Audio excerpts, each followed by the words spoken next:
Assalamualaikum warahmatullahi wabarakatuh. Kembali lagi ke channel YouTube saya, Winasi, yaitu mahasiswa kebidanan dari Universitas Muhammadiyah Purwokerto. Nah, kali ini saya mendapatkan tugas, yaitu berupa video berbasis lab tentang konseling perubahan pada tahap siklus kesehatan perempuan.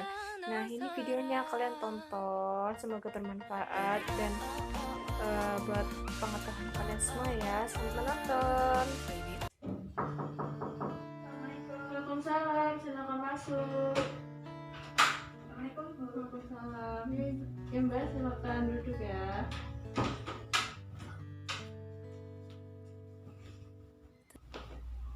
Oh ya, sebelumnya ada yang bisa saya bantu? Ibu mau konsultasi. Konsultasi, baik. Sebelum saya memberikan konsultasi, saya perkenalkan diri dulu ya Bu. Perkenalkan, nama saya Bidin Winarsi yang kebetulan pada hari ini bertugas. Nah, Ibu mau konsultasi tentang apa ya? Tentang kesehatan reproduksi. Baik. Nah, di sini nanti saya akan memberikan pendidikan kesehatan tentang tahap siklus hidup kesehatan seorang wanita. Nah, maksud dan tujuannya itu untuk memberikan informasi dan pengetahuan nih tentang tahapan siklus hidup kesehatan seorang wanita, dari pengertiannya, terus perubahannya yang terjadi pada setiap siklus hidup wanita. Nah, langsung saja. Yang pertama itu pengertian pendekatan siklus hidup kesehatan seorang perempuan, yaitu pendekatan siklus hidup yang diketahui bahwa masalah mendasar kesehatan perempuan yang telah terjadi jauh sebelum memasuki usia reproduksi, yaitu usia 15 sampai 49 tahun. Nah, status kesehatan wanita itu mulai dari masa kanak-kanak dan remaja, sehingga mempengaruhi kondisi nih kesehatannya saat hamil dan bersalin, kemudian dan seterusnya. Nah, kemudian yang kedua nih, ada perubahan yang terjadi nih. Yang pertama itu ada perubahan yang terjadi pada masa intrauterin, yaitu adanya pertumbuhan dan perkembangan janin di dalam uterus sangat berkaitan dengan kondisi kesehatan ibu dan bapaknya.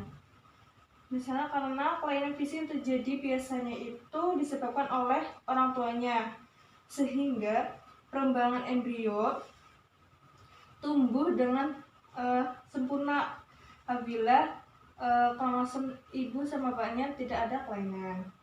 Kemudian pada fase ini juga gizi pada janin itu sangat penting nih untuk dapat tumbuh dengan sempurna, sehingga gizi untuk janin harus tetap tercukupi.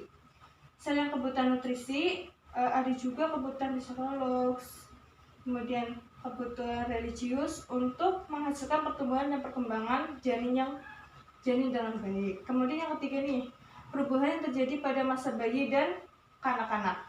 Nah, yaitu pada masa bayi diberikan ASI eksklusif selama 6 bulan untuk memberikan antibodi dan gizi yang dibutuhkan bayi untuk memulai hidup sehat. Nah, kemudian yang keempat itu perubahan yang terjadi pada masa pubertas, yaitu masa di mana seorang perempuan pertama kali mengalami menstruasi atau yang biasanya itu disebut menarche. Nah, di mana masa ini merupakan awal tahap seorang wanita bereproduksi. Kemudian yang kelima, perubahan yang terjadi pada masa reproduksi, yaitu mulai usia 15 sampai 49 tahun. Tapi juga ada yang lebih awal, yaitu 13 tahun. Pada masa ini apabila kekurangan gizi yang dialami remaja, perempuan di masa kanak-kanaknya itu bisa menghambat pertumbuhan dan perkembangannya, sehingga bisa mengalami persalinan macet. Sehingga pada masa ini perempuan itu harus benar-benar gizinya terpenuhi. Selain itu, jika perempuan muda sudah terkena infeksi saluran reproduksi, maka dia harus segera diobati supaya cepat ditangani. Nah, kemudian yang terakhir, perubahan yang terjadi pada masa klimakterium, yaitu di mana seorang perempuan itu sudah mulai jarang menstruasinya, atau maksudnya tuh udah tidak lancar seperti biasanya setiap bulannya. Nah, sudah mulai susah tidur atau insomnia, kemudian mudah lelah dan sebagainya. Baik, itu penjelasan dari saya dan informasi dari saya. Apakah ada yang mau ditanyakan lagi? Belum, Bu. Jadi udah sekian paham ya.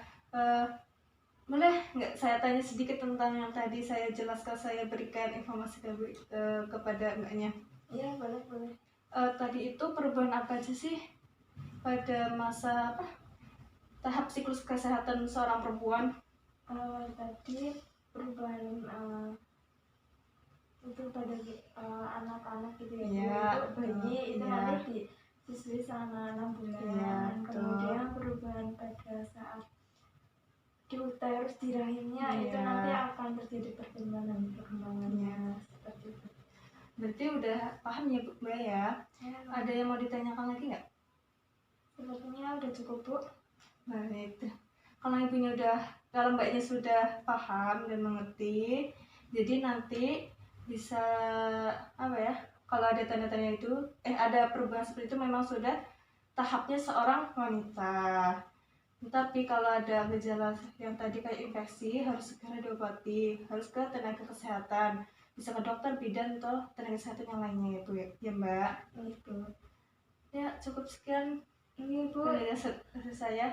Mohon maaf ya kalau salah. Ini makasih banyak nih, Bu. Ya. Pamit.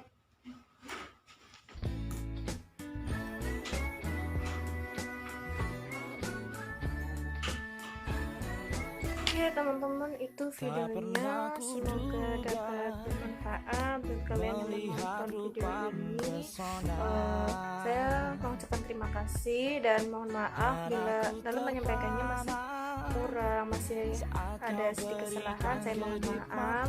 Sekian dari video saya, tunggu video berikutnya ya. Dah.